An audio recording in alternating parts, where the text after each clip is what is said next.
In terms of efficacy, some experts have challenged the accuracy of these systems, while some users have complained that their tracing app affects their phone's performance. And now let's get some more discussion with our guest. We are joined by Yair Cohen in London. He's a partner at Cohen Davis Solicitors, an award-winning law firm that specializes in internet and social media law. Welcome to our program, Mr. Cohen. Good evening. I want to get your take on the role that tracing apps are playing in combating COVID-19. Is it a necessary step in cutting off the spread of virus?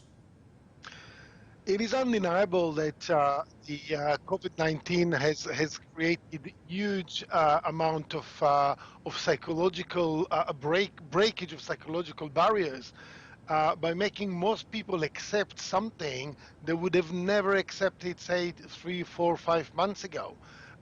The technological developments have been there for a long time. It is just that the technology company have never dared to even suggest that there is going to be a mass usage of surveillance software. Yeah, and also, Mr. Cohen, we see various technologies are used in these tracing apps, like Bluetooth or GPS. Why is it that some of the technologies that are accepted in many Asian countries cannot be easily launched in Europe? Do you think this is a cultural thing at play? Indeed, cultural, historical. Europe, remember, is still very much obsessed with what it's called a right to private life, which sometimes it appears a right to private life takes precedent over life itself. And it all goes back to 70, 80, 90 years ago, where there had been many fascist regimes all across Europe, particularly Western Europe. And people are very much concerned about it. They are still terrified with the fact that the government will have access to data that might tell governments who they meet, what they think, who they are affiliating with, which political party they are supporting. There is a great fear among many people in Western Europe that governments will misuse the technology.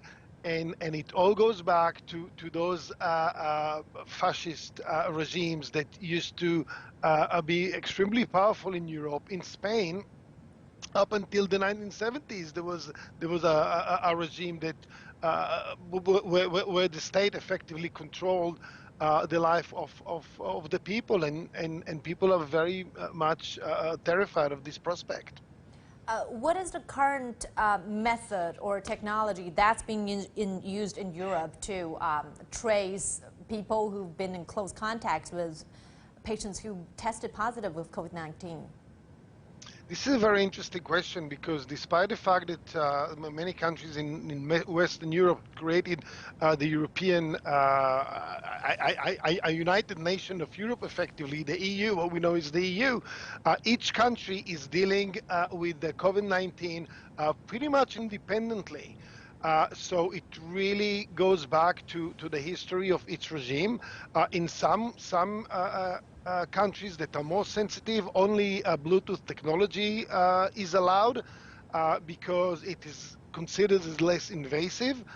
In other countries, GPS technology, satellite technology is more prevalent because it allows governments more control of the information that it gathers. So it really depends on where you go across Europe and what the history and cultural differences between the different countries.